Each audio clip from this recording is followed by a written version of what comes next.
December 9th, 2020. Thanks for joining me for another Outlaw Pulpit.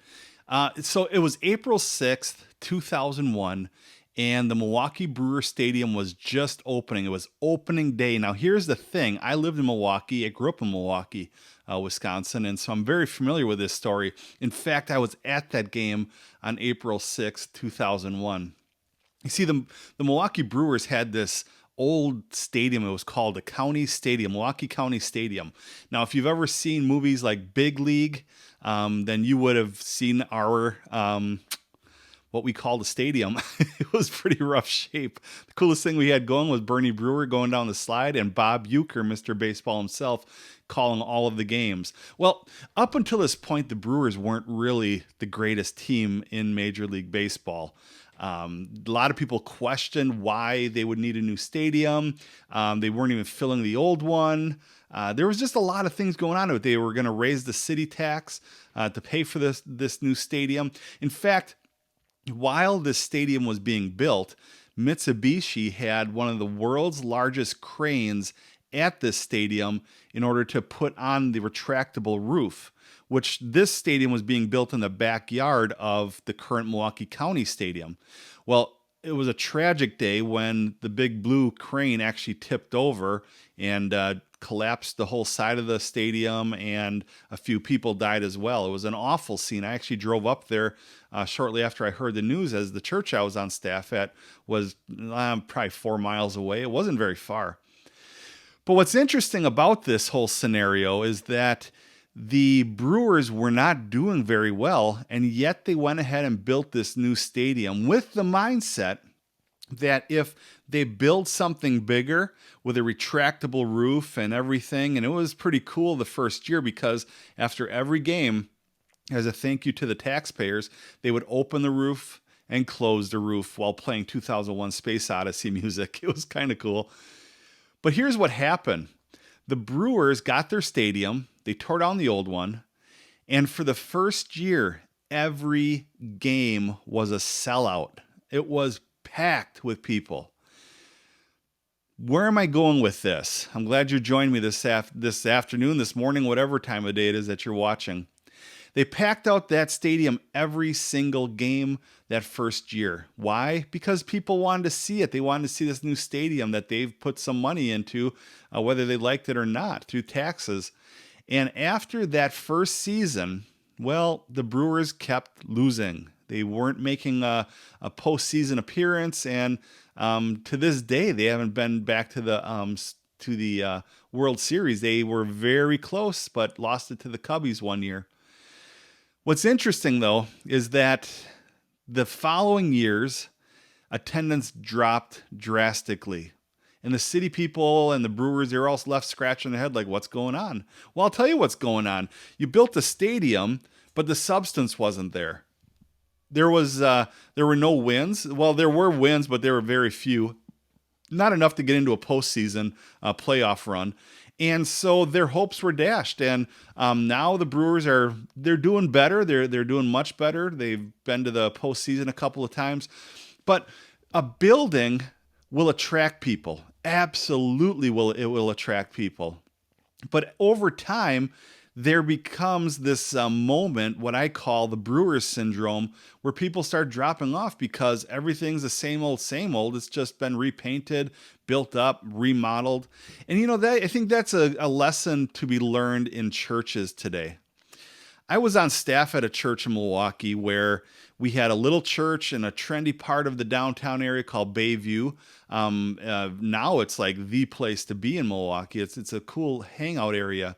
But we had a cool little church there, and the leadership decided to get what I call a TBN mentality, Trinity Broadcasting Network, a TBN mentality, and they wanted to go big. But we only had 80 people in the church. There weren't enough people, or there wasn't enough finances to do this.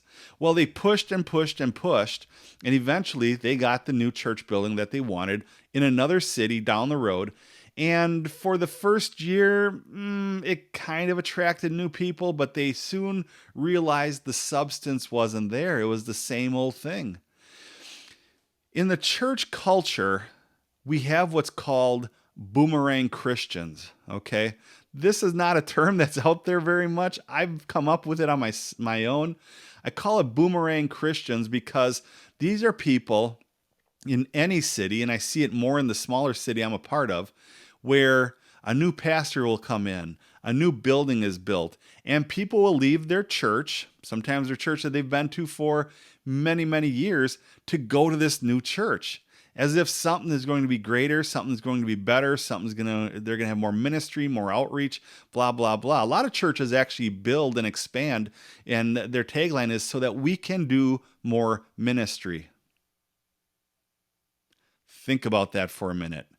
You need a bigger church so that you can do more ministry, which usually or should happen outside of the building. Well, what happens then with these Boomerang Christians is that they go and they're enamored. Anytime a new pastor comes into a church, anytime something new is built, they go into this honeymoon phase. Now, I've been on staff at this church where I'm at for over 15 years, probably closer to 17.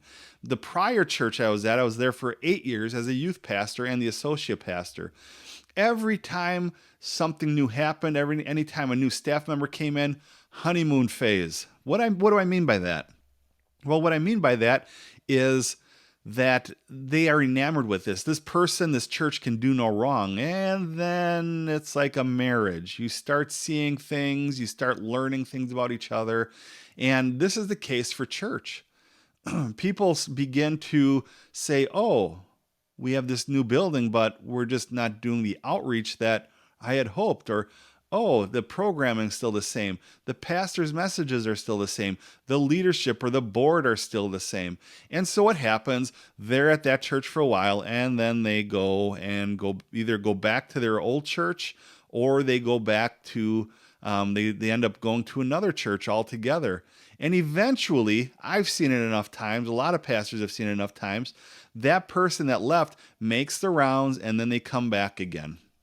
Now, before you judge me, before you say, well, that's kind of a harsh thing to say, think about this for a minute. How many times have you been at a job where somebody is working there and they decide, I'm going to change it up. You're not doing things the way I want to. You're not paying me enough. You're not, whatever the case may be. And so they leave. And they realize the grass isn't greener on the other side. All of a sudden they start realizing, I kind of like the outreach programs they had, or if it's an employee for a business, I kind of like the policies they had in place. I kind of like what they had to offer. And so they come back. And I got to be honest with you. This is the Outlaw Pulpit, so I'm going to shoot straight. Pastors, bosses, management look at those people and they say, well, yeah, welcome back. And if it's in a place of employment, they're lucky if they get hired back.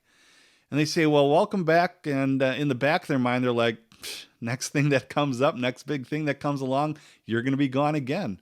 Because you build up a reputation. You start in the eyes of the leadership, and pastors won't always lead on to this because we're the type that, oh, bless your heart, glad you're back. And then when we go out for lunch after church, we're like, oh, it's just, it's human nature. I mean, anytime you put a pastor on a pedestal as somebody way up here and they don't act like that, like a boss or a manager or whatever, okay, you're sorely mistaken. We talk. We have thoughts.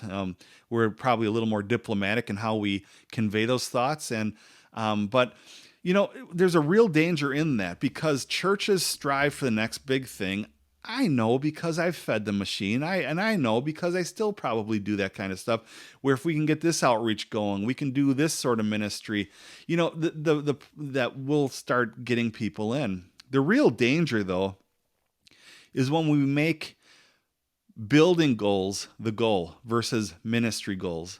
A building goal, I'm not going to tell you all statistics, but go ahead and look up the Barna report. Look up any given report on pastor burnout or pastors quitting after building projects or during building projects. But anytime you do a building project as a goal, okay, we're going to build a gymnasium. And nowadays the churches have a really crazy word for that. as phase one. It's the gymnasanctuatorium sort of thing. And it sounds really weird, but they build the gym and it's double purpose. It's the sanctuary and the gym. And then when that debt is paid off, they go into another building phase, and on and on and on it goes. And people get excited. I mean, let's face it, who wouldn't be excited to see something new built and fresh and new and all of that sort of thing? But the problem is that when you make building goals the drive for that ministry, you're going to nail it. You're going to hit it. Okay. Either you're going to hit it with and pay it off right away, or you're going to hit it and be in major debt. And that is a problem. Or you say, okay, maybe we need to make some tweaks or changes to the current building we live in. Let's change things up a little bit. And you say, ministry is going to be the goal of our church. And why is that important? Because when ministry is the goal of your church, when ministry is the thrust behind everything you do and outreach, well, you have goals, but you never quite hit them. Does that make sense? Because ministry and outreach is always ongoing. A ministry like the one we have out of our church, where we serve people at the end of every month, there's no end game. There is no end in sight. We just keep doing this thing over and over and over again. And any time that as a pastor, I would step in, or any other pastor say, we have this grand idea to make an addition. This will be the CE wing, Christian education, the CE wing. Then there's a real danger there, because is this pastor trying to assume he's going to build this church? Does he assume, or does she assume, that outreach or that event or that new wing that's being built is going to build the church? Because if they think that way, they have a gross misinterpretation. They have a gross interpretation of the scripture we read about in Matthew. And let me pull it up here. Matthew chapter 16, verse 18. And it says, and I tell you that you are Peter, and on this rock I will build my church, and the gates of Hades will not overcome it. I love that part about Peter being the one that Jesus used to build the church, because I call Peter the caffeinated disciple, because that guy was all over, and yet Jesus saw something in him. But he says, I will build my church. Anytime a pastor or leadership says, I will do this, I am going to, and we start saying, well, we see a lot of growth here because that is a red flag. That is a dangerous place to be. And so I guess what I'm getting at is that a new church is going, or a new building, or new staff, or whatever the case may be, might in fact bring people in, but I'm not sure it has staying power in all cases. It might in some.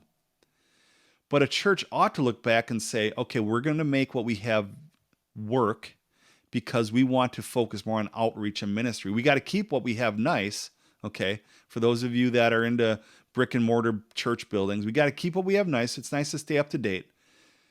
But you know what? Let's stay out of the red and just keep going with what we have. Okay, so our worship leader may not be from Hillsongs or Bethel or wherever, but man, you have a worship leader. That's awesome. I've had my same worship leader at the church I pastor for best part of 8 years. And she's solid. She knows what she's doing. There's no drama. It's a joy. And so there you go. That's just my thought. When churches move into a Brewer Stadium mentality, it might work for a little bit, but it's not going to last very long. Ministry matters, outreach matters, and having a heart for the lost is what really matters and helps build a church. Okay, here we go. I didn't think you had it in you. I'm your huckleberry. So I got an email the other day from, I don't know the person's name. The email address is I see dead people voting. That's kind of interesting. But here's a question. Hey, Pastor Bob, what is your view on tattoos, and have you ever thought about getting one?